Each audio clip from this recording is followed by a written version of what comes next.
শ্রবণে মুক্তি ইউটিউব চ্যানেলে আপনাকে স্বাগতম। जय जय श्री राधे श्याम निताई गौर हरि बोल।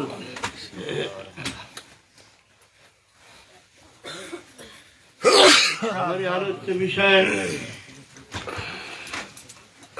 चल रहा है पतित पावन अवतार भुवन मंगल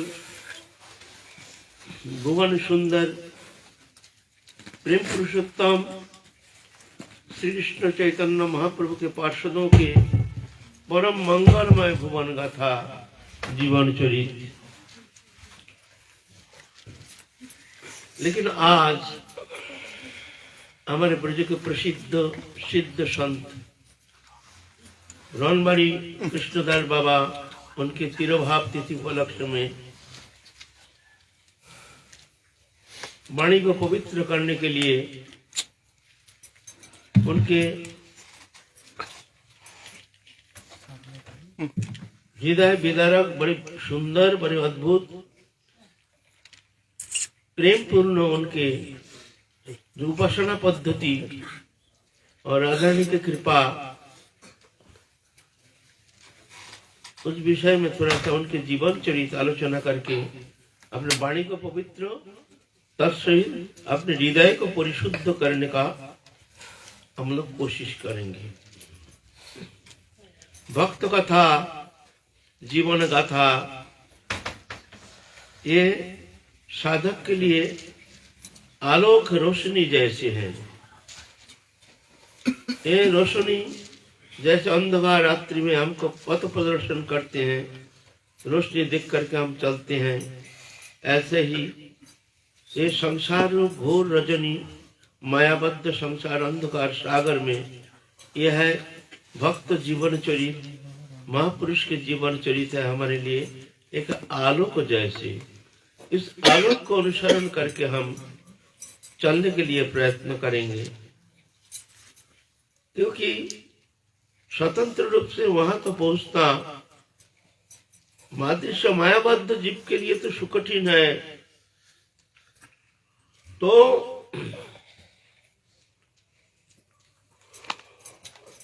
महाजन जैन गतस्य पंथा मार्ग क्या है, हम किधर चलेंगे, हमको चलना है, कैसे चलेंगे? बोलते महाजन जैन गतस्य पंथा। महाजन माने हमारे आचार्य, हमारे गुरु, हमारे जो परमार्थ लोभी जो भी संत आए हैं, जो जिस तरह से उपासना करके भगवत प्राप्ति किए हैं, हम उनके मार्ग अनुसरण करके उनके आदर्श अनुसरण करके उनके सुंदर जीवन चरित्र को हम अवलंबन करके हम तदनुसार उनके पश्चातगामी होकर के हमको आगे बढ़ना है, स्वतंत्र रूप से नहीं।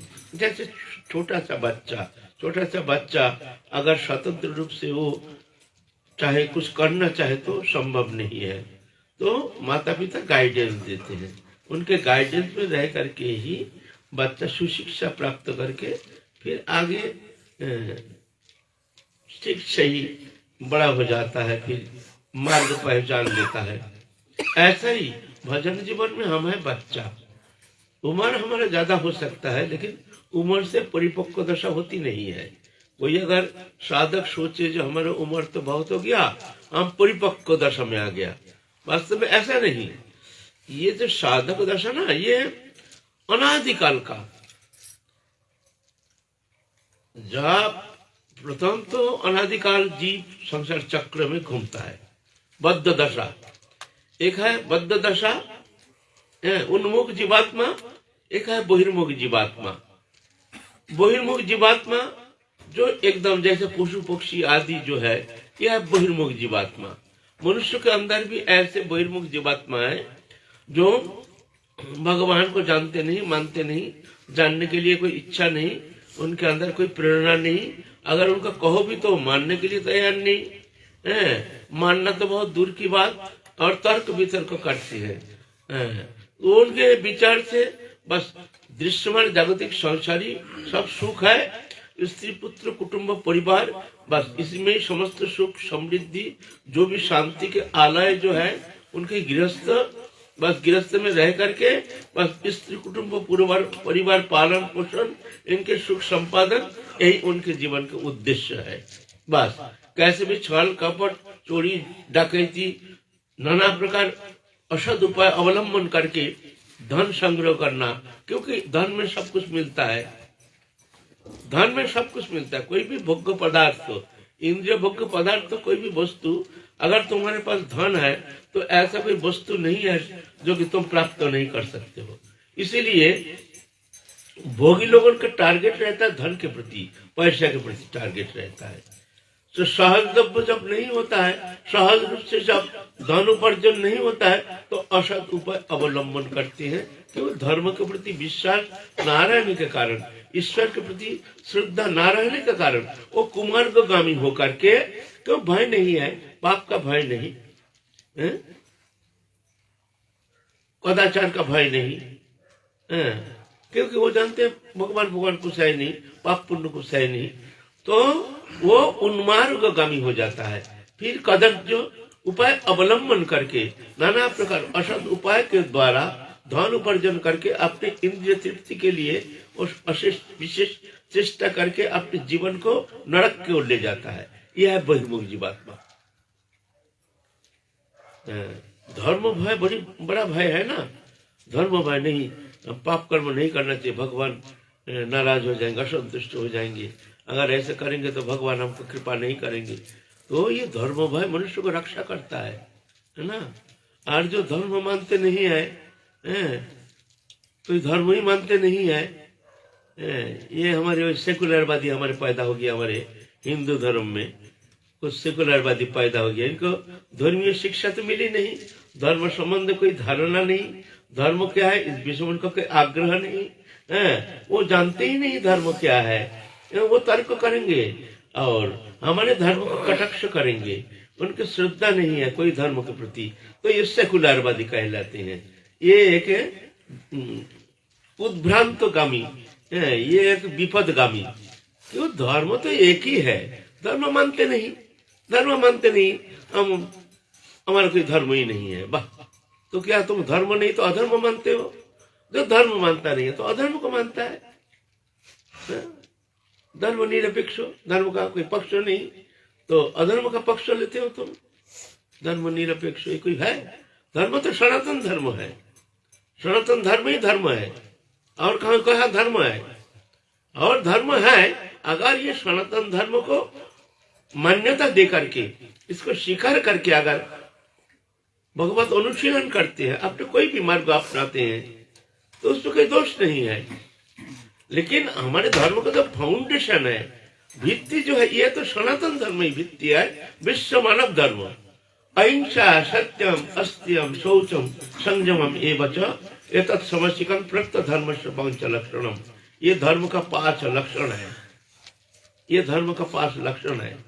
इसके ऊपर धर्म उपासना जो है, भगवत उपासना बनता है। ये अगर यहाँ धर्म नहीं है तो उपासना भी होना संभव नहीं है।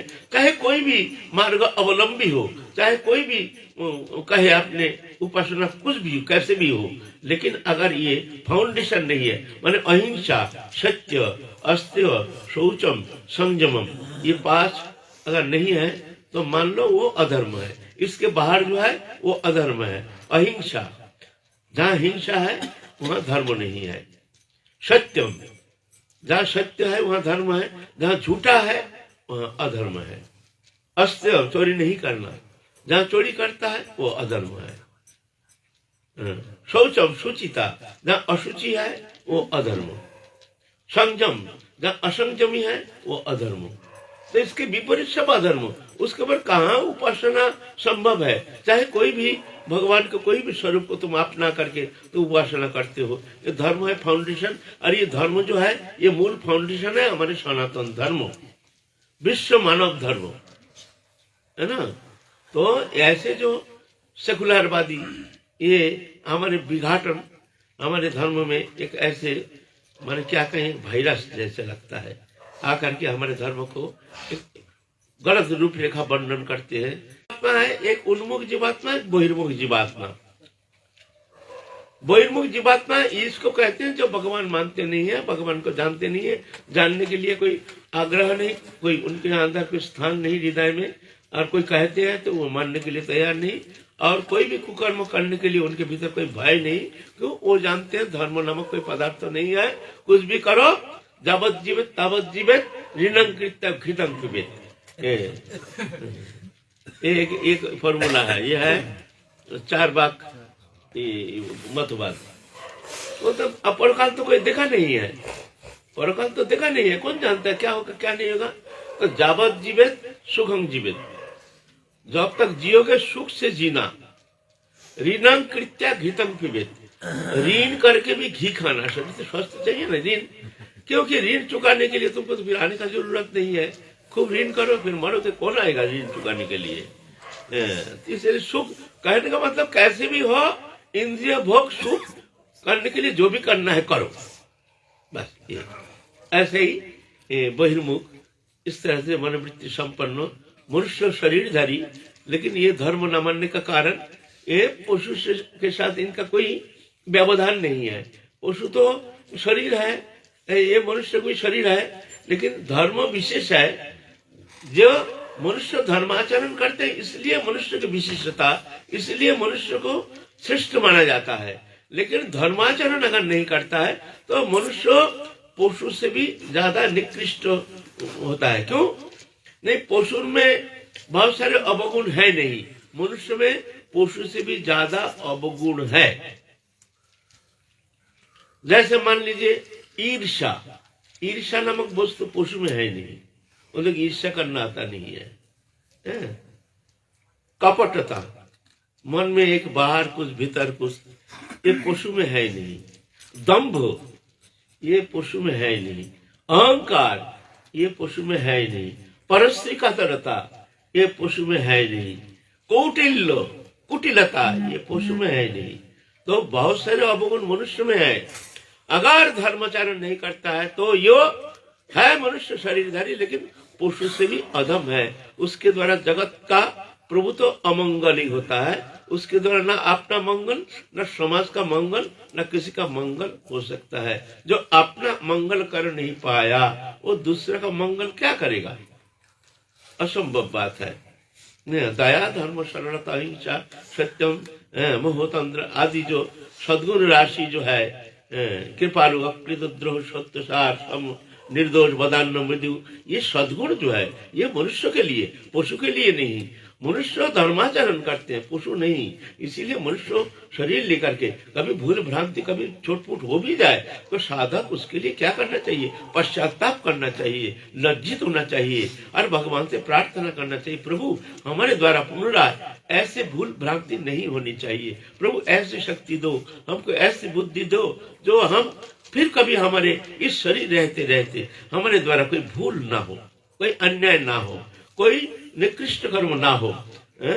समाज में जो कर्म की स्वीकृति नहीं, ऐसे कर्म हमारे द्वारा प्रभु ना हो। ऐसे धर्म भय रहने से तो फिर जाके ऐसे मानसिकता होती है। धर्म ही मानते नहीं सेकुलरवादी, तो उसको शोधन कैसे होगा? है ना? तो इसलिए धर्माचरण श्रेष्ठता मनुष्य के लिए, है ना? तो इस तरह से पहले भजन करने के लिए चाहिए साधु संग, सत्संग। बिन सत्संग न हरि कथा, तेहो बिना मोह न भाग, मोह गए बिनु राम पद होय न दृढ़ अनुराग। मोह, ये मोह जाता नहीं है जब तक सत्संग नहीं होता है।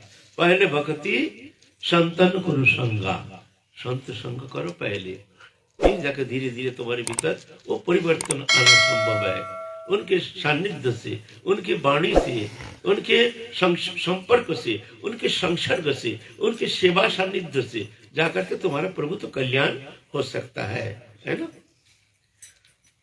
तो ऐसा ही महत्पुरुष की कथा जो है हमारे लिए एक मार्ग है, जिस मार्ग जिनके जीवन चरित्र श्रवण करके हम शिक्षा प्राप्त करके उनके आदर्श के अनुसार हम भगवत प्राप्ति के लिए प्रयत्न करेंगे, स्वतंत्र रूप से नहीं। महाजन जेन गतः सपंथा, वही पंथा है जो महापुरुष जिस मार्ग अवलंबन करके चले हैं, उस मार्ग अवलंबन करके हमको चलना है। आज हम लोग आलोचना करेंगे रनबाड़ी, यहाँ से ज्यादा दूर नहीं है, छाता के पास रनबाड़ी। रनबाड़ी के सिद्ध बाबा आज से 90 साल पहले, 90 ईयर्स अगो, 90 साल पहले बाबा आए थे वहाँ बंगला में। वर्तमान बांग्लादेश जशोर जिला में उनके जन्म। नाम है कृष्ण प्रसाद चट्टोपाध्याय।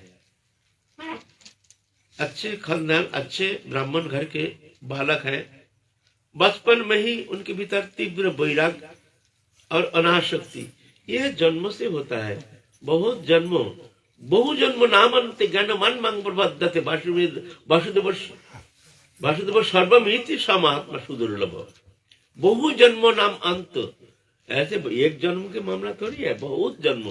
साधक जीवन में ही बहुत जन्म घूमते घूमते घूमते घूमते घूमते, कभी जोग कभी भोग, कभी भोग कभी जोग, कभी भोगाधिक को कभी जोगाधिक को, एक एक जन्म में। कोई जन्म में खूब जोग चलता है, फिर आगे चल के उसका प्रारब्ध के कारण फिर थोड़ा देखा जाता है कोई जन्म में भोगाधिक को खूब भोग, कोई जन्म में देखा जाता है जोग भी चलता है भोग भी चलता है, कोई जन्म में देखा जाता है जोगाधिक को। इस तरह से भोग क्षीण होता जाता है, जोग पूर्णता की ओर जाता है। एक स्थिति में जाकर के भोग शून्य होता है, जोग पूर्ण होता है। जब तक भोग शून्य नहीं होता है तब तक जोग पूर्ण होना संभव नहीं है। सीधा बात। हमारे भगवत प्राप्ति कब होगी? जब तुम्हारे भोग प्रिय जब शून्य होगा उस दिन तुमको प्राप्ति होगी। जिस दिन भोग शून्य उस दिन जोग पूर्ण। हाँ, छोटे मोटे भोग प्रिय जो है ये भगवत कृपा से नष्ट हो जाता है, भगवत कृपा से। अहम त्वं सर्व पापी मोक्षयिष्यामि मां शुचो, हम तुमको समस्त पाप से मुक्त कर देंगे। लेकिन कुछ कुछ दुर्बार भोग है। दुर्बार भोग माने भीतर में ऐसे बसना, ऐसे स्पृहा, जो दुर्बार भोग, ये तो तुमको भोग के ही वहां से निवृत्ति होनी चाहिए। और दुर्बार भोग ऐसे जाना संभव नहीं है। महत कृपा से जा सकता है, लेकिन दुर्बार भोग जाता नहीं है। दुर्बार भोग वो भोगना पड़ेगा, शुभ हो चाहे अशुभ हो। और महत कृपा से, भगवत कृपा से, गुरु कृपा से जा सकता है, लेकिन थोड़ा तो भोगना पड़ता ही है ना। तो इसीलिए कभी कभी भगवान क्या कराते हैं, साधक जीवन में भी ऐसे भोग करा लेते हैं, छोटा मोटा भोग चलने के लिए। चल, आप देख लिए, चल अब चल, मैंने उसका जन्म मृत्यु चक्कर में डालते नहीं है। छोटा मोटा कोर्स कंप्लीट करा के यहाँ से ले जाते हैं। चल अब देख लिया ना, जैसे माता पिता छोटा बच्चा को 2-4 थप्पड़ मार के चल अब घर चल। ऐसे ही भगवान भी कृपालु है, करुणामय है। कभी कभी छोटा मोटा भोग करा करके इच्छा करके करा लेते। क्यों न? उसके भीतर दुर्भार वासना वो अगर नष्ट नहीं होता है तो जाकर फिर जन्म मृत्यु के चक्र में पड़ जाएगा। तो कभी कभी छोटा सा भूल करा करके, छोटा सा अपराध करा करके उसको डाल देता है संसार में। फिर भोग करके फिर जाके चल अब चल, अब चल, शुरू हो जाता है उसका चलना। जैसे वो नाम का है बंगाल में जो बड़े महापुरुष नाम है, लोकनाथ ब्रह्मचारी भगवान को पूजित होते हैं, और बहुत सारी कहानियां ऐसे। तो लेकिन अगर एक बार भोग के प्रति अगर आसक्ति हो जाए तो फिर निकलना तो बहुत मुश्किल। ना ऐसा बात नहीं है। वो कोर्स कंप्लीट से खुद ही निकल जाएगा। और साधु को तो कोई रोक ही नहीं सकता है। साधु को तो कोई रोक ही नहीं सकता है। तिरना जैसे फेंक के चला जाएगा। जब तक भोग रहेगा तब तक आसक्ति, भोग समाप्त हो तो आसक्ति भी समाप्त हो। लेकिन एक बार स्पृहा लग जाती है तो फिर निकलना ना महापुरुष की कृपा से संभव हो जाए। ना वो भगवत कृपा जो भक्ति मार्ग में आया है। अज्ञान यदि है पाप उपस्थित तथापि कृष्ण तारे ना करें प्रायश्चित। अज्ञान से कभी भूल भ्रांति से कभी पाप कर्म प्रवृत्ति आ गई है तो भगवान उसको प्रायश्चित नहीं कराते हैं, उसको फिर शोधन कर लेते हैं। महत कृपा से, भगवत कृपा से वो पार लगा देते हैं। ये तो कृपा सापेक्ष हो। जिन पर कृपा नहीं है, भगवत अनुशीलन नहीं है, तीव्र भजन नहीं है, वो थोड़ी पार लगा पाएंगे।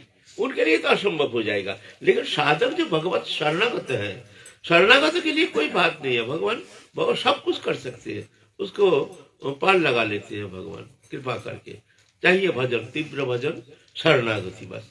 फिर जाके ददामि बुद्धि जुगम तंग जेन माम उपजानती थे, मैं बुद्धि देता हूँ जिस बुद्धि के द्वारा फिर वो पार लगा लेता है, वो जान जाता है। क्या बाबा?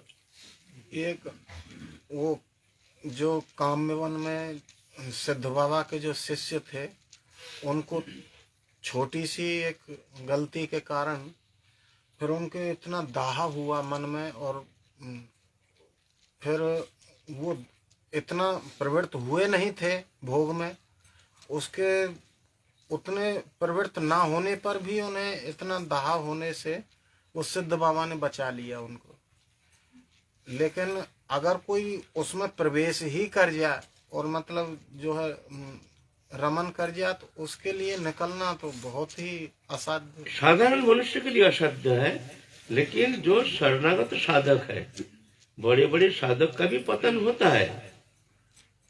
ये तो तुम ये नहीं समझना, जो एकदम छोटे मोटे साधक, ये जो अनादिकाल का कौन सा संस्कार का भोग कहाँ से भगवान कहाँ से करा लेंगे, ये तुम करता नहीं है ना हम करता है। और फंसता भी है भगवत इच्छा से, और बंधन मुक्त भी होता है भगवत इच्छा से, है ना। लेकिन एक जन्म में अगर एक बार फंस जाए तो एक जन्म में नैया पार होना तो बहुत मुश्किल बात। क्यों? खूब पार हुआ है। हम जो लोकनाथ ब्रह्मचारी का बात कर रहे हैं, तुमको हम सुनाएंगे तो तुम चकित हो जाओगे, चमक जाओगे। बोले ऐसा भी होता है। और भगवान नाम से प्रसिद्ध हुए हैं, अभी भी भगवान बोल के पूजित होते हैं। उनके जीवन से सुना है, सुनाएंगे एक दिन। सबके सामने कहने लायक भी नहीं है, इतना भारी शव में। तुम सुनेगे तो बोले ये तो कभी ऐसा होना ही नहीं, होता ही नहीं। भगवान बोल के प्रसिद्ध हो गए हैं। भगवान करतुम अकर्तुम अन्यथा करतुम। भगवान कहते हैं जे जो मेरे शरणागत हो जाते हैं, तुम्हें वो शरणगच्छ सर्वभारत तुम्हें शरणगच्छ सर्वभावेन भारत तत्प्रसादात् परं शांति स्थानं प्राप्स्यसि शाश्वतम्। उनके कृपा से तुम पार लगा दोगे। वहम त्वां सर्व पापेभ्यो मोक्षयिष्यामि मां शुचो, हम तुमको समस्त पाप से मुक्त कर देंगे, तुम चिंता मत करो। इसलिए इसमें से चिंता करने का कोई कारण नहीं है। तुम तीव्र भजन करो और काय मन वचन से शरणागत हो जाओ, बस। फिर भगवान कहते हैं हम देख लेंगे, तुम हमारे शरणागत हो जाओ। तो दशवार जिला में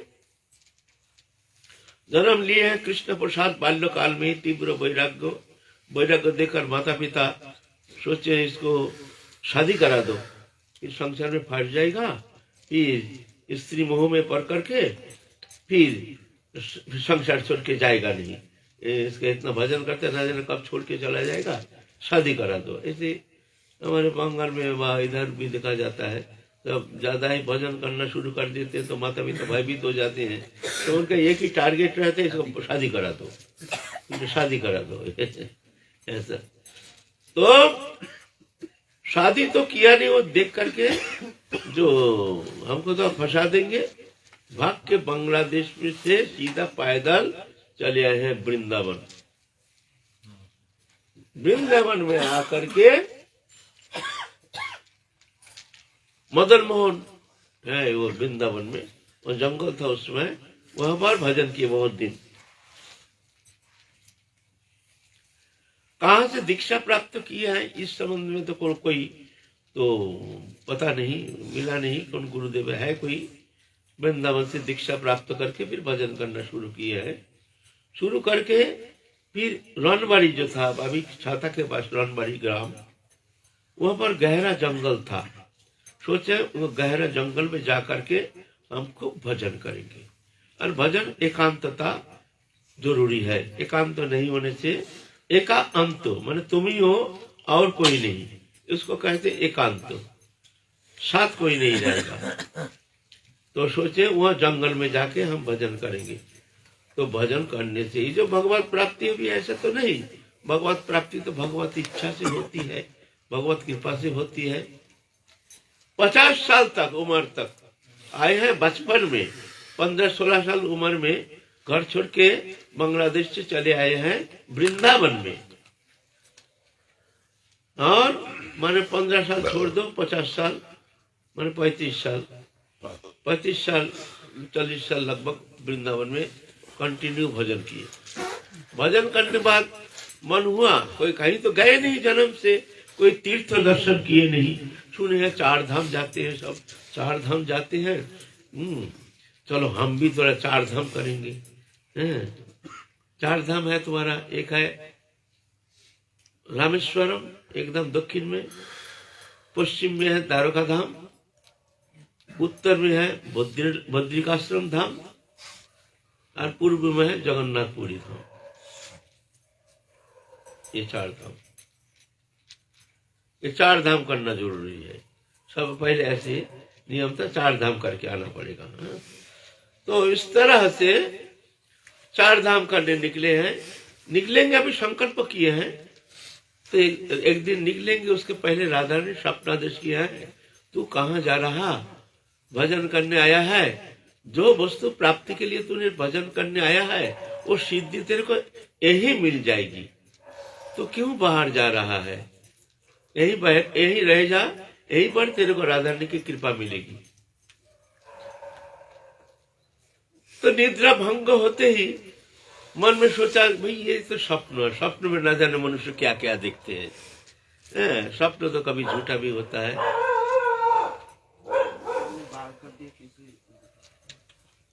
स्वप्न झूठा भी होता है, ये सोच करके बोले ऐसा कोई खास बात नहीं, हम तो भाई तीर्थ पर्यटन के लिए जा रहे हैं, हम तो कोई प्रपंच करने के लिए तो जा नहीं रहे हैं। चलो थोड़ा घूम के आ जाएंगे। अब 50 साल तो कहीं गए नहीं, चलो थोड़ा 2-4 साथी मिल गए जो घूमने के लिए, उनके साथ निकल गए। तो 4 धाम घूम करके द्वारकापुरी गए। द्वारकापुरी जा करके वहाँ द्वारकाधीश वहाँ तप्त मुद्रा धारण करते हैं ना, शंख चक्र गदा पद्म, ये तप्त मुद्रा का छाप लगाते हैं। ये यहाँ पर कांधा में, यहाँ पर हाथ में, बाहू में, ऐसे कहती है। जो ये छाप लगाने से तप्त मुद्रा, फिर वो कभी जमपुरी दर्शन नहीं करता है, कभी वो तप्त मुद्रा जो धारण करते हैं, शंख चक्र गदा पद्म। लेकिन है ऐश्वर्य प्रधान, नारायण का सिंबल है, नारायण का चिन्ह है ना, शंख चक्र गदा पद्म, ऐश्वर्य उपासना।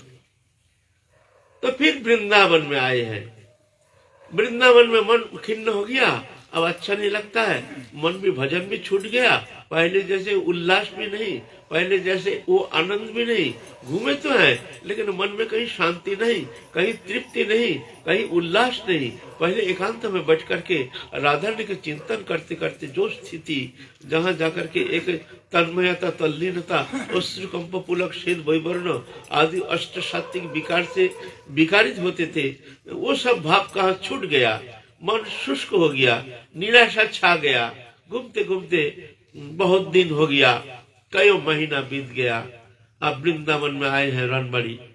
राधा ने स्वप्नादेश किए हैं, रात में सोए हैं प्रथम रात्रि। तो तू यहाँ क्यों आया है? तू तो अभी द्वारका जाकर के छप्पा मोड़ लगा लिया, तू तो वहां के सत्यभामा आदि के किंकरी बन गई है। तू तो अब तो हमारे नहीं रहा, तू तो वहां सत्यभामा रुक्मिणी आदि के किंकरी बन गई है। तू द्वारकापुरी चले जा, यहाँ वृंदावन में तेरे को कुछ मिलने वाला है नहीं। ये स्वप्नों सुनते ही बाज भाई आप तो दिमाग खराब हो गया। वास्तव में जाते समय हमने जो स्वप्न देखा और आज का जो स्वप्न है, इसमें तो कुछ तो है, कुछ रहस्य तो है। ये तो साधारण स्वप्न नहीं। और राधा रानी का वो चित्र देखे जैसे स्वप्न में बहुत नाराज है राधा रानी, एकदम इस तरह से कठोर शब्द प्रयोग के द्वारा तू निकाल जाए यहाँ से, तू जा, चले जा द्वारकापुरी, वृंदावन में तेरे लिए कुछ नहीं है, जा तू। आप सोचे भाई ये स्वप्न है ना सत्य है। चलो उस समय कृष्णदास सिद्ध बाबा वहां रहते थे गोवर्धन में मानसी गंगा के किनारे में सिद्ध कृष्णदास बाबा, बड़े बाबा भी कहते थे। चलो वो सिद्ध बाबा है, उनके पास जाकर के कहें जो क्या कहते हैं बड़े बाबा, तुम तो सिद्ध महात्मा है कि ये स्वप्न है ना वास्तव सत्य है। तो गए हैं सिद्ध बाबा के पास। और सिद्ध बाबा पहले से एक ही नाम, उनका भी कृष्णदास बाबा, इनका नाम भी कृष्णदास बाबा, तो एक ही नाम होने के कारण थोड़ा मित्रता थे उनमें। बड़े प्रसन्न हो गए, आइए आइए महाराज जी, आप कब आए, कहाँ चले गए थे? हाँ बाबा, हम तो चले गए थे, 4 धाम करने चले गए थे। 4 धाम करने गए और वहाँ द्वारकापुरी भी गए। ये देखिए ना, छप्पा मोहर लगा के आए, दिखा रहे हैं, शंख चक्र गदा पद्म छप्पा मोहर लगा के आए। तो सिद्ध बाबा थोड़ा सा पीछे खिंचक गए, रुकिए रुकिए, हमको छुइए मत, क्योंकि देखिए आप ना सत्य भामा आदि के किंकड़ी हो गए। आप तो, हम तो ब्रज के ग्वालिन के दासी हैं, हम लोग तो ब्रज के ऐसे ग्वालिन हैं, आप कहाँ के राज राजेश्वरी हैं, इसीलिए आपके स्पर्श के योग्य हम तो है नहीं, इसीलिए हमको आप स्पर्श मत कीजिए, हम तो ऐसे ग्वालिन हैं, आप कहाँ राज राजेश्वरी हैं।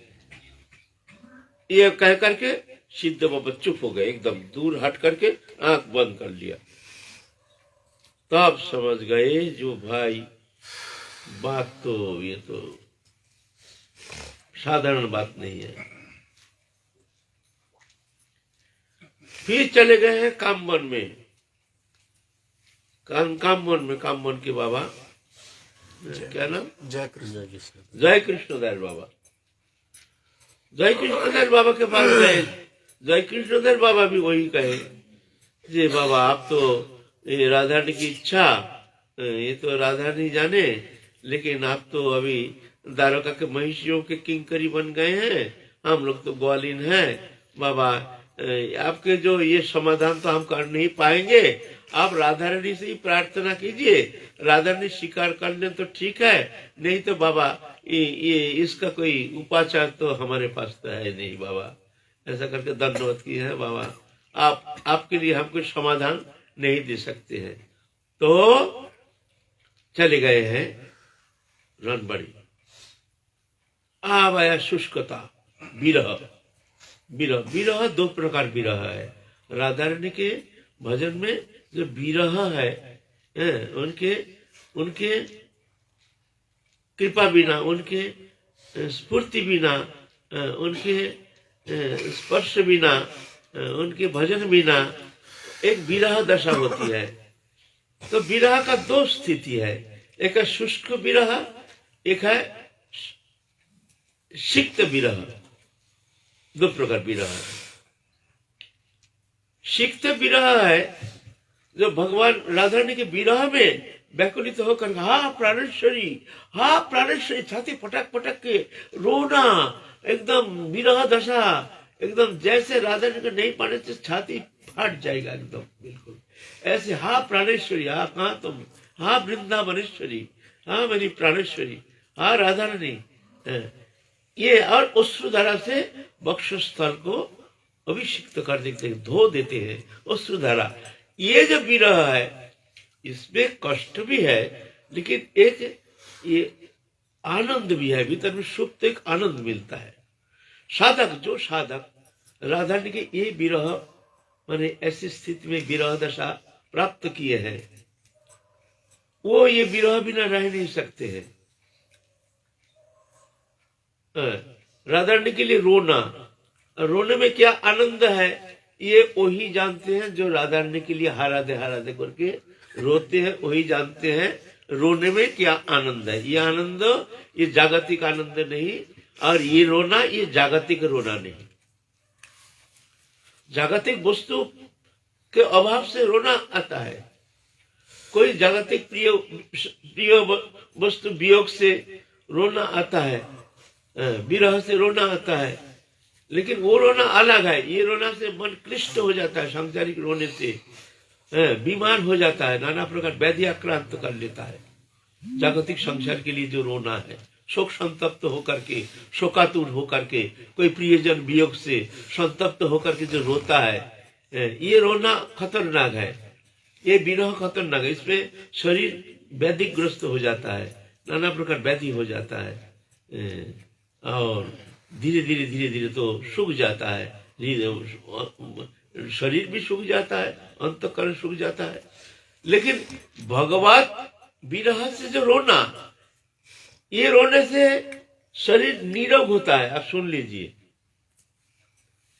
खाते हैं पीते हैं नहीं है, लेकिन राधा राधे बोल के रोते हैं, उसका शरीर कभी व्याधि होगा नहीं। अगर कोई ऐसे रोते हैं, वो शरीर निरोग होता है भगवान के लिए रोने से। और जो रोते हैं ऐसे विरह दशा में, तो खाना पीना ऐसे छूट जाता है। जो ज्यादा विरह दशा में प्राप्त करते हैं, उन्हें उचित स्थिति, जिस स्थिति में जाकर के राधा रानी के चिंतन करते करते हृदय द्रवीभूत हो जाती है, अश्रु धारा बहती है, हृदय अश्रु कंप पुलक होता है, और उनके चिंतन में एक तल्लीनता, तन्मयता और अश्रु धारा बहती रहती है। एक आनंद का उल्लास, भीतर में आनंद स्रोत बाहर में दिखने में लगता है जैसे कष्ट, बड़ा कष्ट पा रहे हैं। ये दो बाहर देखने में लगता है जैसे बड़ा कष्ट पा रहे हैं। हाँ हाँ हाँ हाँ राधे राधे, हाँ प्राणेश्वरी, कष्ट जैसे खूब कष्ट हो, और भीतर में आनंद के स्रोत बहता है। एक उनके वो चिंतन में अश्रु धारा बहते बहते जब एक तल्लीनता आ जाती है ना, तो वो दिव्य आनंद के स्रोत, एक दिव्य आनंद के एक उच्छ्वास वो अनुभव करने लगता है। ये जो रोते हैं राधा रानी के लिए, वो जानते हैं, ये शब्द के द्वारा इसका वर्णन होना संभव नहीं है। जो रोते हैं वो जानते हैं इसके महत्व क्या है। तो यह है आपका सिक्त विरह, और एक शुष्क विरह। ये बड़ा खतरनाक है, भयंकर खतरनाक है। दुनिया में इससे बढ़कर कोई कष्ट है नहीं, इससे बढ़कर कोई दुख है नहीं, मृत्यु यंत्रणा भी इसके बस कुछ नहीं। संसार का पूरा समस्त सब कुछ नष्ट होने से भी उसका इतना कष्ट होना संभव नहीं है। ये वियोग, इसमें क्या होता है, इसमें अश्रु बहता नहीं, अश्रु आता ही नहीं। अश्रु चेष्टा करके भी एक बूंद अश्रु पात होना संभव नहीं है। हृदय सूख जाता है, आंख बूंद के राधा रानी के चिंतन समाप्त हो, एक अंधकार पर्दा लग गया, जैसे एक पर्दा लग गया। ये शुष्क विरह, रोना के नाम निशान नहीं। हृदय गदगद होता है ना चिंतन में, वो भी होता नहीं, सूख गया, जैसे पहाड़ हो गया हृदय में, जैसे पर्वत, एक पर्वत हो गया, पहाड़ जैसे बैठ गया भीतर में। ना किसी को कह सकता है अपना कष्ट, ना सहन कर सकता है। ये दशा जो है, इसको कहते शुष्क विरह, ये सबसे खतरनाक है। और ये शुष्क विरह जो भक्त हैं, जो उस स्थिति में पहुंचे हैं, वही जाकर के ये विरह अग्नि जो कैसे कष्टदायक वो अनुभव करते हैं। साधारण के लिए, साधारण साधक के लिए ये विरह अग्नि वो अनुभव नहीं कर पाएगा। उस स्थिति में पहुंचने से वो जानता है जो दुख मध्य कौन दुख सर्व श्रेष्ठ करी गणी नकी श्रेष्ठ सभाकार, दुख मध्य कौन दुख श्रेष्ठ सभाकार, कृष्ण भक्ति विरह बिना दुख नहीं यार। कृष्ण भक्ति विरह, यह कृष्ण भक्ति विरह, कृष्ण कोई कारणवश पूर्व अपराध के कारण या महत अपराध के कारण या कोई भगवत इच्छा के कारण कभी अगर ऐसे भक्ति विरह, माने भक्ति हृदय से जैसे छूट गया, समाप्त हो गया भक्ति, एक बुद्ध अश्रुधारा भी नहीं, भगवत चिंतन में कोई तन्मयता नहीं, कोई तल्लीनता नहीं, हाहाकार जैसे अग्नि फड़क रहा है भीतर में, एक बूंद अश्रु भी आती नहीं है, ऐसे बड़ा कष्ट, भयंकर कष्ट। यह है शुष्क विरह। ये शुष्क विरह आ गया उनमें, जा करके जंगल में आश्रम में बैठ गया, बैठ करके खाना पीना बंद कर दिया। बंद कर दिया तो अब अग्नि, शरीर में अग्नि प्रज्वलित हो गया।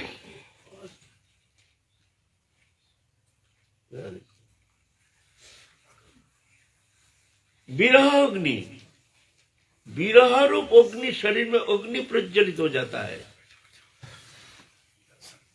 ये तो साधारण मनुष्य, ये तो कल्पना के अगम्य। साधारण मनुष्य ये बोलेंगे ये इन लोगों का काव्य के शब्द है, काव्य अलंकार है। वास्तव में ऐसा होता नहीं है। क्या आप शरीर में भगवत विरह से अग्नि प्रज्वलित हो सकता है? बोलता है हाँ होता है, हाँ होता है। रणबाड़ी के सिद्ध बाबा को ऐसे राधा रानी के विरह में, जब राधा रानी कह दिए कि तू ब्रज छोड़ के चले जा, बस तभी उनके भीतर ही विरह अग्नि प्रज्वलित हो गया, धीरे धीरे जलना शुरू हो गया। ऑटोमेटिक, स्वाभाविक। जलते जलते जलते जलते अब धुआं निकलना शुरू हो गया। जिस झोपड़ी में रहते थे वहां झोपड़ी में धुआं निकलना शुरू हो गया। उधर रहते थे और एक सिद्ध बाबा, जगन्नाथ दास बाबा सिद्ध बाबा, 150 साल उम्र उनका, वृद्ध, एकदम झुक गए थे। तो उनको एक उनका चेला था, एक बड़ा सा टोकरी में कंबल बिछा करके उस टोकरी में बाबा को बैठा करके वो ऐसे झुके रहते थे। 150 साल उम्र उनको वो टोकरी में करके बिहारीदास ब्रजवासी, अच्छा तगड़ा चेहरा, कहीं स्थानांतरित करने के लिए, यहाँ से वहां जाने के लिए उनको माथे में करके ले जाते थे। बाबा तो चलना फिरना असमर्थ हो गए थे, तो टोकरी में करके बिहारीदास ले गए थे। तो बाबा तो ध्यान नेत्र से देखे हैं क्या वो विरह अग्नि में किसी का शरीर जल रहा है। ओह बिहारी, अरे बिहारी देख तो देख तो रणबाड़ी, वहां देख तो वो धुआं निकल रहा है, वहां से क्या है वो झोपड़ी से। घर में बैठे बैठे देखते हैं तो बिहारी दास चले गए, जाके देखते हैं भीतर में बाबा तो है लेकिन दरवाजा बंद है। भीतर से छिटकिनी लगा दिया, पूरा धक्का मार के भी खोलते नहीं है। आए हैं बाबा, ये तो बाबा है भीतर में और तो कोई है नहीं। बोले अरे ओ विरह अग्नि, अरे बिहारी हमको ले चल। तो टोकरी में बैठा करके बाबा को माथे में करके ले आए हैं रणबाड़ी। गांववासी भी 2-4 भक्तों को बुला के लाए हैं। जे अब तो बाबा आते हैं भिक्षा करने, बोलते बाबा तो अभी कई दिन हो गया भिक्षा करने आते नहीं है, क्या हो गया? देखते धुआं निकल रहे हैं छप्पर के ऊपर से। दरवाजा तोड़ दिया, देखते हैं यहाँ तक कंठ तक जल के भस्म हो गया। लेकिन शरीर है लेकिन राख हो गया। विरह अग्नि, राख हो गया शरीर जल करके। शरीर ऐसा ही है लेकिन राख है। तब और मुख में नाम कर रहे हरे कृष्ण कृष्ण कृष्ण हरे हरे।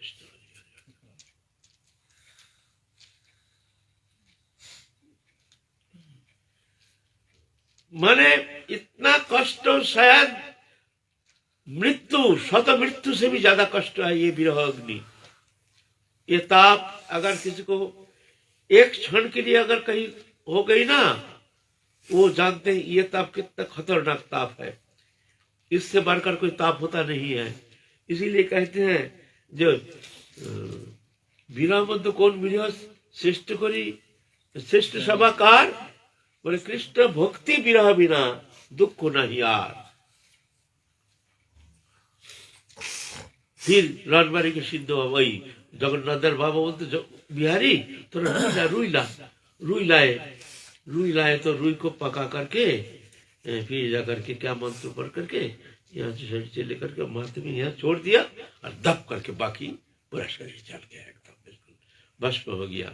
और भस्म होने के पहले 2-4 ब्रजवासी तो जो आए थे वो लोग भी रो रहे थे। बाबा बड़े सिद्ध थे, बाबा सबके बहुत मान्यता प्राप्त, सब जानते हैं हमारे बाबा। तो सबको आशीर्वाद कर दिया, बेटा चिंता मत कर, तेरे घर में गांव में कभी अमंगल होगा नहीं, तेरे गांव में कभी दुर्भिक्ष होगा नहीं, कोई कष्ट होगा नहीं।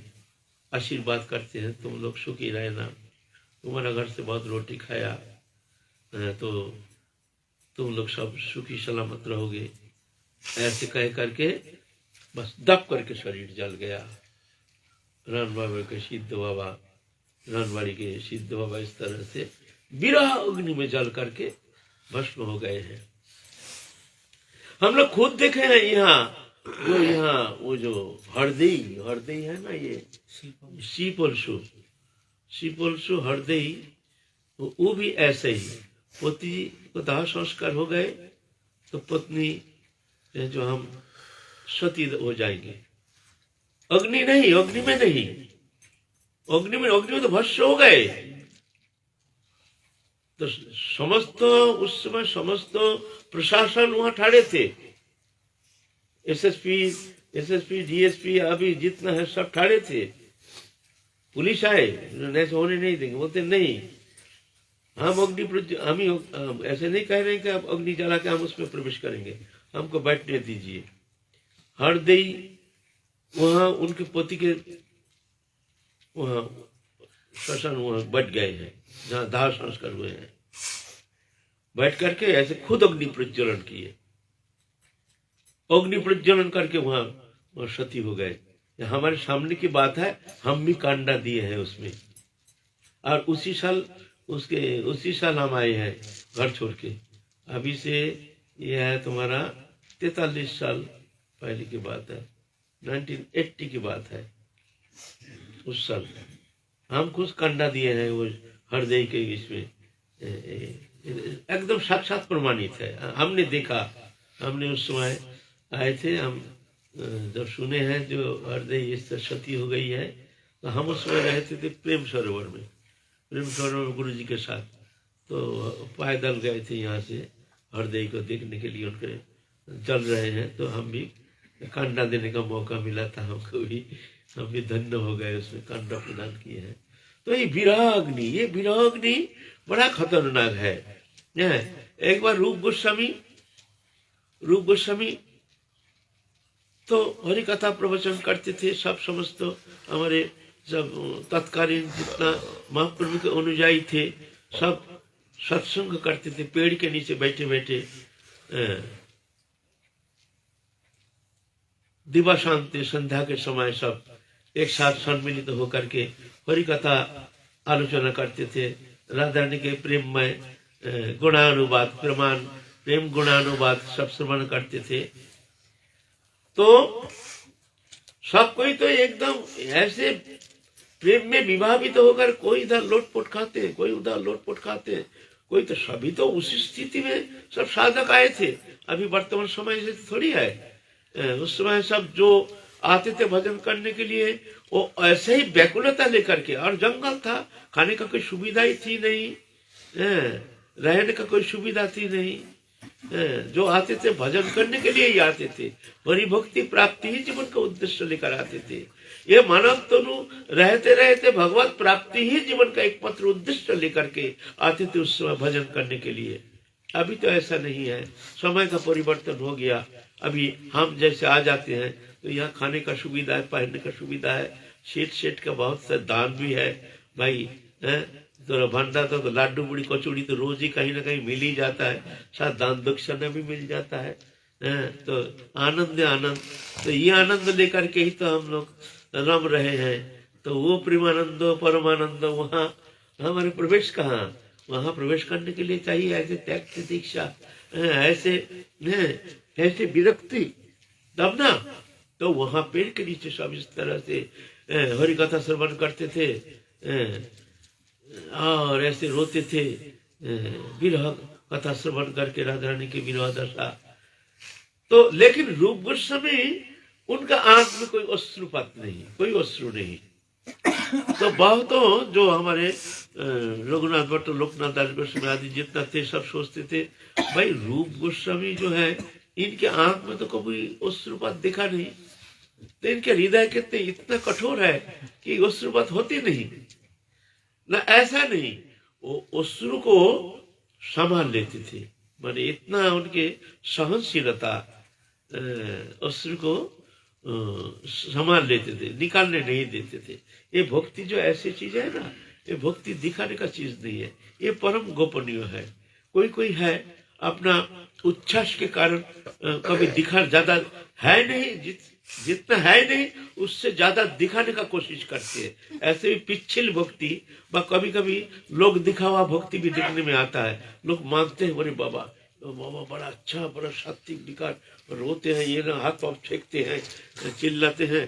तो क्या होता है समाज जीवन में हम जैसे साधक के पास बड़ा मान्यता प्राप्त, बड़ा अच्छा भक्त है, तो दान दक्षिणा भी अच्छा देते हैं, बड़े अच्छा साधु है, बाबा हमारे लायक सेवा बताइए, ये सब सुविधा मिल जाती है ना। अच्छा भक्ति अगर देखने में आता है तो सुविधा बहुत मिलती है ना। तो ऐसे भी पिछड़ भक्ति है ना। इसीलिए भक्ति परम गोपनीय, भक्ति को दिखाना नहीं चाहिए। भक्ति जहाँ संभव हो, अगर अश्रु बिंदु भी कभी आ जाए तो उससे कोशिश करना चाहिए जो वो निकले नहीं, वो कोई देखे नहीं, क्योंकि ये परम गोपनीय वस्तु है, हृदय की वस्तु है ना। और भक्ति है परम लज्जाशीला, कुलवधु जैसे, कुलवधु जैसे कोई पुरुष आने से जैसे घूंघट देकर के भाग जाती है, भक्ति देवी भी ऐसे लज्जाशीला। जिस हृदय में भक्ति देवी है, अगर तुम उनको घूंघट उतर के दिखाओगे तो लज्जिता हो जाती है। ऐसा ही वो अश्रु धरा कंपो आदि तुम अपना भाव जब दिखाते हो ना, तो भक्ति देवी लज्जिता हो जाती है, तो उस हृदय से हट जाती है। धीरे धीरे देखा जाता है उसका हृदय वो पहले भक्ति भाव से समाप्त हो जाता है। ऐसा होता है, देखने में आता है। तो रूप गोस्वामी बहुत अपने को संभाल लेते थे। एक दिन क्या हुआ, ऐसे एक विरह कथा कर रहे हैं रूप गोस्वामी, अचानक भीतर से एक विरह के एक उद्गार आया, और ऐसा करके हा राधे बोल के, हा राधे, और भाई मुंह से अग्नि जैसे आकर के वो पेड़ जो तमल का पेड़ था चढ़ करके बहुत पत्ता जल गया, पत्ता जल गया। वो विरह अग्नि इतने प्रबल, देखने में लगता है जैसे कोई विरह नहीं, लेकिन उतना मुंह से थोड़ा ऐसे निकल गया, ऐसे श्वास, दीर्घ श्वास निकल गया, उसमें ऐसा तमाल के पास ऐसे नीचे झुका हुआ था, और उसका हवा लग करके चढ़ करके जल गया कितना पत्ता। तब सब कोई देखते, वाह देखो कितना साहसशीलता है, इस तरह से अपने भक्ति को कैसे गोपन करने में समर्थ है ना। तो ये विरह अग्नि ये बड़ा खतरनाक है। तो विरह दो प्रकार, एक है सिक्त विरह, एक है शुष्क विरह। सिक्त विरह तो होता है साधक के लिए, अश्रु कंप पुलक, राधारानी के नाम से, भगवत नाम से रोते हैं, कूदते हैं, नाचते हैं। एवं मृत प्रिय नाम कृता जातानुराग चित्त उच्च हसती अथ रोदती रोती गायती उन्माद नृत्य दिलों बाज्या। कभी नाचते हैं, कभी गाते हैं, कभी कीर्तन करते हैं, कभी रोते हैं। ये तो अच्छा है, ये अच्छा, ये तो चाहते हैं सब साधक जो हमको ऐसे विरह होनी चाहिए। लेकिन जो शुष्क विरह, ये जो रणबाबी के सिद्ध बाबा, ये बड़ा खतरनाक है। ये स्वप्न में भी अगर किसी को कुछ समय के लिए अगर हो गया तो वही जानते हैं वो क्या चीज है भाई। इतना खतरनाक विरह, इससे बढ़कर दुख संसार में कोई है नहीं। मृत्यु भी इससे बस कुछ नहीं है। मृत्यु यंत्रणा जो है ना, अरे इसके पास कुछ नहीं है ये विरह के पास। ऐसे तो हमारे आपने भी कभी एक बार एहसास हुआ था ऐसे? भाई हम तो ऐसे सुने हैं जो विरह ऐसे अग्नि में जल जाता है, वो क्या चीज है, वो क्या चीज है भाई। हमको भाई एक बार रात्रि में 5 मिनट के लिए दिखाया था तमाशा। 5 मिनट के लिए हमारा मालूम होगा, हमारा चांदी मस्त ब्रह्मानंद फट जाएगा, ब्रह्मानंद फट जाएगा। मैंने निद्रा आ जाए, निद्रा भी निद्रित हो जाए हम। अरे 5 मिनट के लिए थोड़ा सा, एक रात्रि में, कभी एक रात्रि में आभास, वो विरह नहीं, वो विरह नहीं। माने अग्नि जल रही है, अग्नि पास से जाने से ताप लगता है, वो ताप लगा था थोड़ा सा, वो विरह नहीं। उसमें हमारा चांदी फाटने का लायक हो गया था। 5 मिनट के, वो भी 5 मिनट के लिए। हमको थोड़ा देखना चाह रहा था, थोड़ा मन हुआ जो वो विरह कैसे है भाई। वो विरह कैसी है। तो वो तो वहां तो प्रवेश होना संभव नहीं है, और हम चाहते भी नहीं है बचा लो भाई हमको हे राधा बचा लो, ऐसे ऐसे हमको ऐसे दुर्भाग्य ना हो भाई।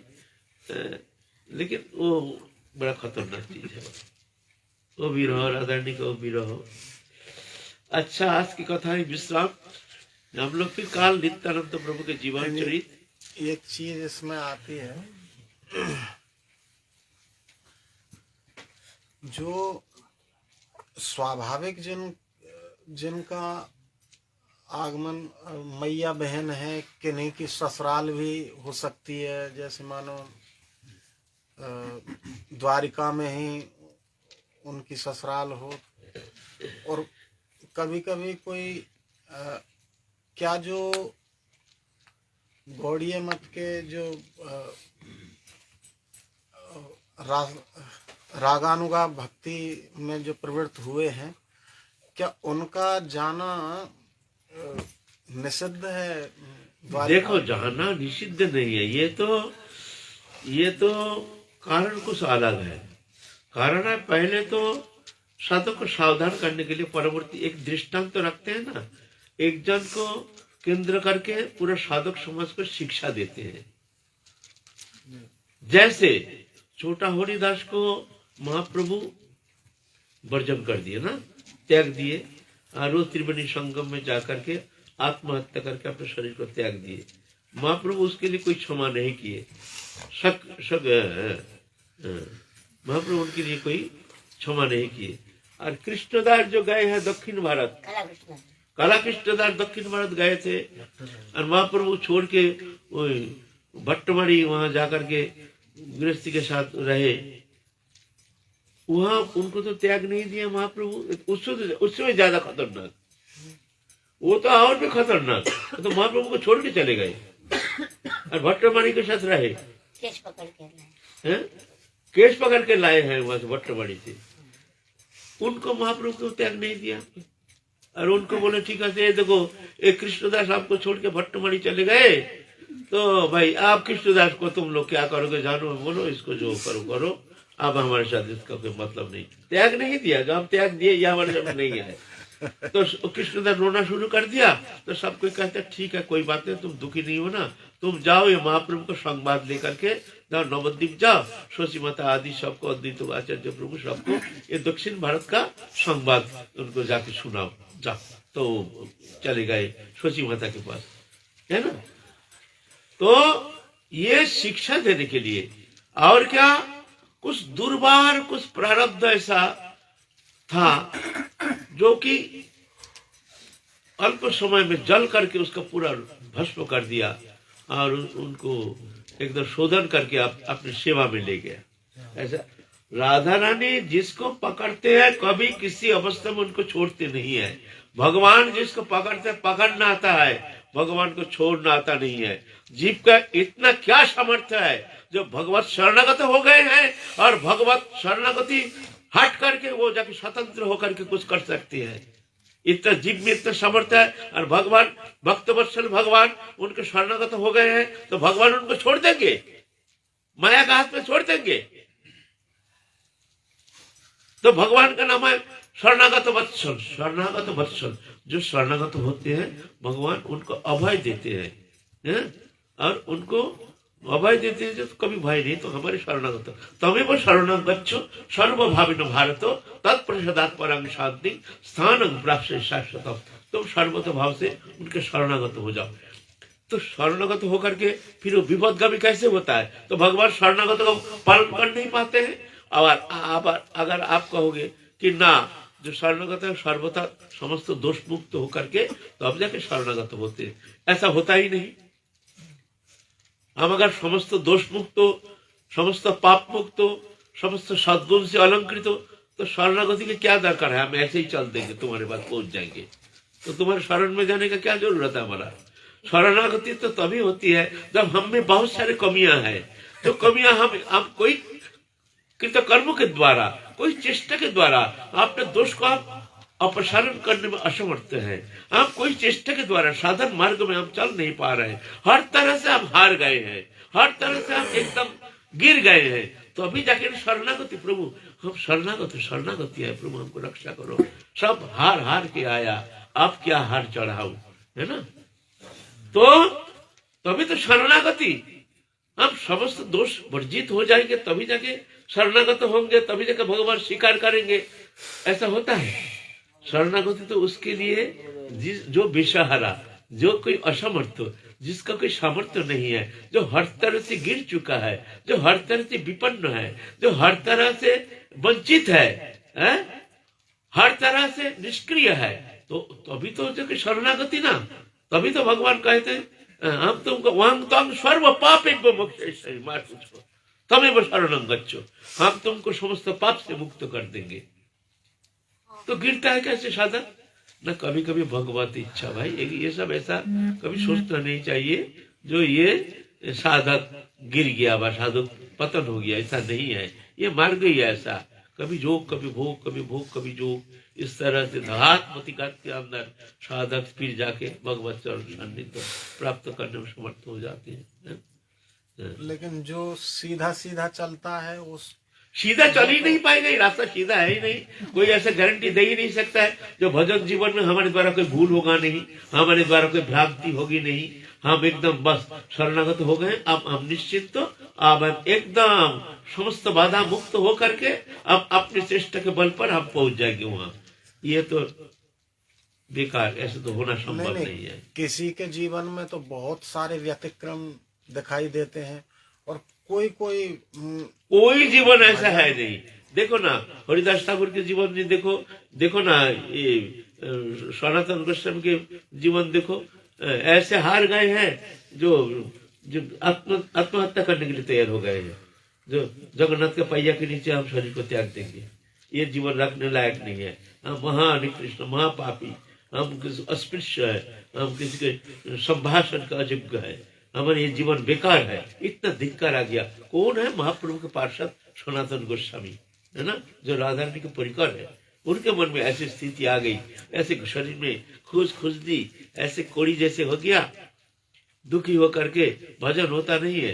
जगन्नाथ के पहिया के नीचे, रथ के पहिया के नीचे शरीर को त्याग देंगे, संकल्प करके अब निश्चित किया है शरीर को त्याग देंगे, है ना। तो ऐसा बात नहीं है, ये तो होता है। तुम कितना भी कुछ करो, ये घात प्रतिघात द्वंद्व संघात इसके अंदर से तुमको काट पीट के नाना प्रकार इस तरह से भगवान शोधन करके तुमको ले जाएंगे। चलना पड़ेगा तुम्हारे अपने कदम पर, भगवान चल के नहीं तुमको ले जाएंगे, तुम्हारे कदम पर तुमको चलाएंगे। चलो हुइप करेंगे, पिटाएंगे, चलना पड़ेगा तो अपने कदम पर, ये जान लेना, गिरने नहीं। शरणागति होने के बाद क्या कोई प्राणी कभी शरणागति छोड़ भी देता है? शरणागति छोड़ने का जो शब्द आता है, माने वो शरणागति हुआ ही नहीं। अपने गाय को आपने बेच दिया, शरणागति किसे कहते हैं? आपने आपका गाय को बेच दिया किसी के पास, राम की गाय श्याम को बेच दिया। बेचने के बाद आप देखते हैं गाय को भाई भूज नहीं देता है, चारा नहीं देता है, पानी नहीं देता है, धूप के अंदर ठंड करा के रखते हैं, बड़ा कष्ट देता है।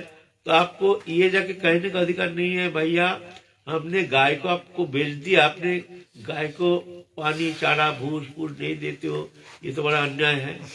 बोले आपका वो बात चलेगा नहीं, क्यों? आपने गाय को बेच दिया, अब आपका चिंता करने का अधिकार है नहीं, क्यों? बेच दिया है। ऐसे जो साधक अपने को भगवत चरण में समर्पण कर दिया, उसके लिए अपना चिंता करने का अधिकार है नहीं।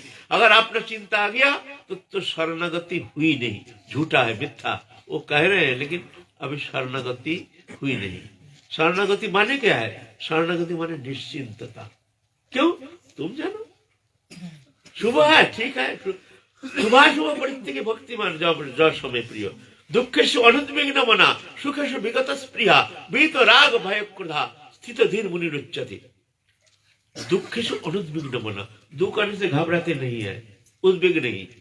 सुखेषु विगत स्पृहा, सुख आने से भौतिक सुख, उसको आदर नहीं करते, जानते ये सब धोखा है, सांसारिक सुख ये सब धोखा है, उसको भी आदर नहीं करते हैं। बीत राग भय क्रोध जो नष्ट हो गया जिसका, इतना सहज है शरणागति। शरणागति सबसे कठिन साधना, सब साधना सरल है, लेकिन शरणागति से कठिन साधना है नहीं। एक बार जो शरणागत हो गया है, मान लो वो निश्चिंत हो गया है। शरणागति माने निश्चिंतता। बस आप तुम जानो, देख रहे हैं तूफान आ रहा है, अब मरेंगे हम, कोई चिंता नहीं, प्रभु जाने हम तो शरणागत हैं, इसके लिए हमें चिंता करने का कोई अधिकार है नहीं। हमने तो कहा है ना शरणागति। एक दिन एक साधु जा रहे हैं, जो विशाल एक नदी है, बहुत कई घंटा लगता है पार करने में। नदी जा रहे, सब यात्री बैठे हैं और नाव तो माझी तो चला रहे हैं, बैठा। बीच दरिया में जब गए तो उस समय आंधी आई, आंधी में हिलना डुलना शुरू हो गया नाव। आप तरंग के आघात से छलांग छलांग पानी भरना शुरू हो गया नाव के अंदर। यात्री जो बैठे थे चिल्लाने लगे, अब नाव डूबेगी, नाव डूबेगी। माझी कहते हैं आप लोग शांत के बैठ जाइए, ज्यादा हिलने डोलने से नदी नाव डूब जाएगी, आप लोग मरेंगे, हम बचा नहीं पाएंगे, चुपचाप बैठे रहिए। लेकिन भाई तरंग की इतना आघात से पानी छलांग छलांग छलांग घुस रहा है, पानी नाव के अंदर घुस रहा है। आप माने डूबने का नौबत आ गया। और आंधी, अरे जम के आंधी तूफान चल रही है। और साधु बाबा क्या किया, कमंडल से पानी लेकर के नदी से उठाकर नाव के अंदर भर रहे हैं, ऐसा करके, ऐसा करके। और जितना आंधी जोर होता है उतना तेजी से पानी भर रहे हैं नाव के अंदर। माने नदी से पानी लेकर के कमंडल से नाव के अंदर भर रहे हैं, माने जैसे नाव डूबना चाहिए। उनका टेंडेंसी देख के ऐसा लग रहा था जैसे ये नाव को डुबाना ही उनका इच्छा, हार्दिक इच्छा, क्योंकि पानी भरने से नाव डूब जाएगी। और साधु बाबा के हार्दिक इच्छा नाव डूब जाए। और पब्लिक देख रहे हैं आपके सब, लेकिन उसमें मृत्यु संकट सबसे बड़ा संकट, मृत्यु भय सबसे बड़ा भय, कौन किसको क्या कहेगा। लेकिन कुछ समय पीछे ऐसे तांडव नृत्य चलने का बाद, प्रकृति के तांडव नृत्य के बाद अब नृत्य शांत हो गया। मैंने धीरे धीरे आंधी शांत होने लगी, शांत होने लगी धीरे धीरे धीरे धीरे। अब तरंग भी आस्ते आस्ते शांत हो गया। आप देखते हैं बादल भी हट गया, सूर्य देव थोड़ा सा ऐसे दिख रहा है जैसे तुम लोगों के साथ हमने एक अच्छा मजाक किया, एक थोड़ा सा मुस्कुरा करके निकल रहे हैं, जैसे मान लो सूर्यदेव कह रहे हैं हम तुम लोग से अच्छा एक मजाक किया। आप साधु बाबा क्या कर रहे हैं, नाव के अंदर पानी भर गया था ना, वो पानी को कमंडल से उठा अब नदी में फेंक रहे। भर गया ना, बहुत सारे पानी भर गया, मैंने बहुत सारे, थोड़ा सा बाकी रहा जो डूबने का, अब फेंक रहे। आप सब देखते हैं, जब आप तो नाव तो डूबेगी नहीं, आप सबका दम आ गया, सबका नजर आ गया साधु बाबा के ऊपर। और सब गाली गलौज, साला पागल कहीं के, सालों को उठकर फेंको साला पानी में, बदमाश दुष्टो। ऐसे पानी में, नाव में पानी भर रहा था और ये उल्टा पानी भर रहा था नाव के अंदर। दुष्टो बात नहीं करता है, मौन हो रहा है, मारो इसको, कौन है इसको, फेंको इसको, हल्ला चिल्ला गोल्ला। साधु का कुछ सुन ही नहीं रहे, वो अपना काम कर रहे। फिर आप उठ के ठाड़े हो गए साधु बाबा, आप लोग क्यों ऐसे नाराज हो रहे हैं हमारे ऊपर। नाराज नहीं होंगे, तुम नाव के अंदर पानी भर रहे थे नाव डुबाने के लिए, तो उनको आनंद, तो आनंद की बात है ना, नाराज क्यों होंगे, बहुत आनंद की बात है, तुम आनंद कर रहे थे हम लोग उनको। देखिए आप लोग ना नाराज मत होइए ना, आप लोग आपके ऊपर नाराज क्यों होंगे, खूब खुशी हो जाएंगे। आप तो डुबा रहे थे नाव को, खुशी की बात है। देखिए आप लोग बीथा नाराज हो रहे हैं, हमने कुछ किया नहीं ना, तुमने कुछ किया नहीं, तुमने पानी भर रहे थे नाव डुबाने के लिए, तुम कुछ किया नहीं। बोले ना, सही बताता हूं मैं कुछ किया नहीं, हम तो प्रभु के इच्छा के साथ अपने इच्छा को मिला रहे थे। हम देखते हैं प्रभु की इच्छा, जो नाव डूबना चाहिए, आंधी ऐसे आई जो प्रभु की इच्छा जैसे नाव डूब जाए। तो हमने सोचा प्रभु तुम्हारी इच्छा ही तो हमारी इच्छा, हमारी स्वतंत्र इच्छा क्यों, तुम जब चाहते हो नाव डूब जाए, तो हम सोचते हैं भाई अब 2 मिनट तो हम बचेंगे, तो चलो तुम्हारा प्रभु तुम्हारी इच्छा ही हमारी इच्छा, नाव डूबना चाहिए। हम पानी भरना शुरू कर दिया, प्रभु की इच्छा से अपने इच्छा को मिला रहे थे। प्रभु तुम्हारी इच्छा जब नाव डूब जाए, प्रभु चलो चलो तुम्हारी सेवा करते करते मरेंगे, चलो नाव डूबे। आप देखते हैं प्रभु की इच्छा नहीं, नाव डूबे नहीं, बेचारा माझी इतना कष्ट करके ले जा रहे हैं, इनका थोड़ा सहयोग कर दो। हम तो अपनी इच्छा, प्रभु की इच्छा के साथ इच्छा मिला रहे थे। यह है शरणागति, तमाशा नहीं है शरणागति, खेल तमाशा। मृत्यु आने से भी भयभीत होते हैं, क्यों? तुम्हारी इच्छा, हमारी इच्छा ही नहीं, हमारी इच्छा तो हम समर्पण कर दिया। शरणागति माने अपनी इच्छा को मिटा दो, अपनी स्वतंत्रता, अपने अहंकार को प्रभु के चरण में मिटा दो। कोई स्वतंत्र, तुम्हारी इच्छा ही हमारी इच्छा, जो हो रही है तुम्हारी इच्छा, जो होगी तुम्हारी इच्छा, जो हुई है वो तुम्हारी इच्छा, जान करके संतोष। दुख से अनुद्विग्न मना, सुख से विगत स्पृहा, बीत राग भय क्रोधा, स्थित निरुच्यते। तुम जानो क्या करोगे, तुम्हारी इच्छा, तुम्हारी इच्छा ही हमारी इच्छा, अच्छा हो बुरा हो ये तुम जानो प्रभु, तुम जानो। यह है शरणागति। शरणागति इतना सहज नहीं भैया, ये तो सहज समझ ऐसे नहीं। अहंकार जब तक है तब तक शरणागति होना संभव नहीं। जय जय श्री राधे। जब तक जिनका स्वतंत्र अहंकार अभिमान रहता है तब तक शरणागति होती नहीं। ठीक ठीक। बोलिए सद्गुरुदेव भगवान की কোন স্টেজে গেলে শরণাগতির যে পূর্ণ শরণাগতি হয়? जिस स्टेज की मार खाते खाते जैसे हाथ पांव तोड़ तार के जहाँ तक तार कोई दम नहीं, उस स्टेज में शरणागति होती है। जब तो हाथ पांव तोड़ तार के, कमर फमर तोड़ तार के जब तो तुम जड़ बना देंगे तो हमारा उपाय नहीं, तब शरणागति होगी। Subscribe to our YouTube channel. Thank you.